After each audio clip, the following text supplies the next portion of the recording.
এই পৃথিবীতে আমাদের কাজটা কি? এক নাম্বার হচ্ছে আল্লাহ পাককে চিনতে শেখা, আল্লাহ পাকের সামনে আত্মসমর্পণ করা, তার নবীর সুন্নতগুলো মেনে চলা, হালাল খাওয়া, একটা আদর্শ পরিবার গঠন করা, সন্তানদেরকে মানুষ করা, দিনের দাওয়াতের কাজ করা এবং দিনটাকে আল্লাহর জমিনে প্রতিষ্ঠার চেষ্টা করা। এছাড়া কি আমাদের কোনো কাজ আছে পৃথিবীতে?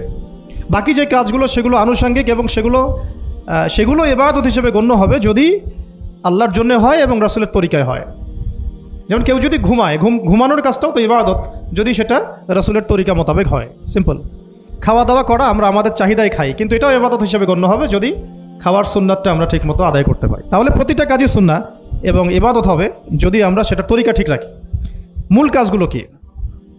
মূল কাজগুলো হচ্ছে আবার বলতেছি, মূল কাজগুলো হচ্ছে এক, এই পৃথিবীতে আল্লাহকে চেনা, আল্লাহকে চিনতে শেখা। দুই, আল্লাহ রাব্বুল আলামিনের সামনে শর্তহীন আত্মসমর্পণ, শর্ত সাপেক্ষে না, একদম নিঃশর্ত আত্মসমর্পণ।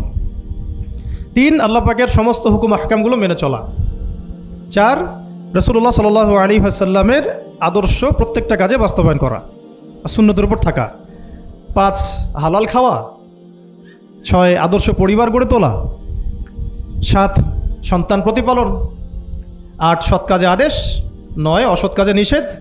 10, আল্লাহ পাকের এই জমিনের মধ্যে দিনটাকে প্রতিষ্ঠার চেষ্টা করা, যার যা সামর্থ্য আছে তাই দিয়ে। কেউ জান দিয়ে করবে, কেউ মাল দিয়ে করবে, কেউ কথা দিয়ে করবে, কেউ লিখনি দিয়ে করবে, কেউ প্রয়োজনে আল্লাহর পথে জিহাদ করবে, কেউ প্রয়োজনে শহীদ হবে। যার যেটা স্রোত সে সেভাবে করবে। এছাড়া কি দুনিয়াতে আমাদের কোনো কাজ আছে? তো এই কাজগুলোর মধ্যে এই কাজগুলোকে যদি আমরা বাস্তবায়ন করতে পারি তাহলে দুনিয়াতেও সফল হব ইনশাআল্লাহ, পরকালেও জান্নাতে যাব ইনশাআল্লাহ। এই তো, এই কাজগুলো যদি আমরা বাস্তবায়ন করতে পারি দুনিয়াতেও সফল হব ইনশাআল্লাহ এবং পরকালেও জান্নাতে যাব ইনশাআল্লাহ।